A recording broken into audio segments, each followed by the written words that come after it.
بسم الله السلام عليكم ورحمة الله وبركاته. halkan waa Double Media oo aad dhegeysataan barta YouTube-ka ku leeyahay Double Media. Qodobada wararka saaka ugu daro kala argayana waxa ka mid ah shirkii baadhasha qarka wadashashika ee Muqdisho ka socday oo furmay. Qodobo ayaa idiga haynaa. Goordhaweed waxa magaalada Muqdisho ka furmay shirkii wadashashika qaranka iyo doorashooyinka Soomaaliya kaasoo u dhaxeeya dowladda federaalka iyo kuwa maamul goboleedyada waxaana shirka gudoomiyay ra'iisul wasaaraha Ruucadaaga Maxamed Xuseen Roble. Furitaanka shirka waxa ka qayb galay madaxda shanta maamul goboleed iyo gudoomiyaha gobolka Banaadir waxaana shirkan oo hordhac ah madaxda ka qayb galaysa uga doodayaan xalinta khilaafaadkii ku gaadhaysanaa qabsoomida doorashada iyo hirgelinta heshiiskii 17kii bishii sagaalaad.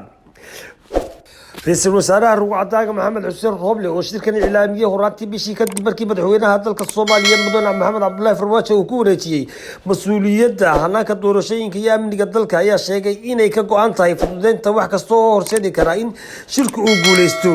halkaad weli laga socotaana waa Double Media bartaan ku leeyahay YouTube-ka ama bartaan ku leeyahay Ducaale Media.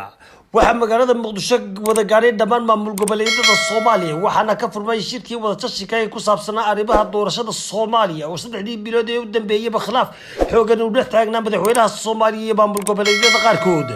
shirkan waa markii uu horeysay ra'iisul wasaaraha Ruucadaaga Maxamed Xuseen Roble uu qabanayo waxaana magaalada Muqdisho si rasmi ah uga furmay kulanka wadashashika arrimaha doorashada ee ra'iisul wasaaraha Ruucadaaga Maxamed Xuseen Roble uu ku baaqay waxaana ka qayb galaya maamul goboleedyada iyo gudoomiyaha gobolka Banaadir. halkan wili nagala socotaan oo Double Media oo bartiisaan YouTube-ka ku leeyahay fadlan subscribe-ka naga ilaawin. waxa maanta oo sabti ah magaalada Muqdisho gaar ahaan afisyoone ka furmay shirkii wadatashiga qaran ee arrimaha doorashooyinka kaasoo uu shir gudoominayo ra'iisul wasaaraha xukuumadda federaalka Soomaaliya Mudane Maxamed Xuseen Roble. shirkaas waxaa ka qayb galaya madaxda dowlad goboleedyada oo dhan iyo gobolka Banaadir. waxaa ra'iisul wasaaraha xukuumadda federaalka Soomaaliya uu uga mahad celiyay madaxda inay soo ajiibeen codsigii iyo ka qaybgalkii casuumaadaha ee uu diray. waxaana hadda shirku u socdaa maaragtay si habsami leh madaxdu way wada hadlayaan.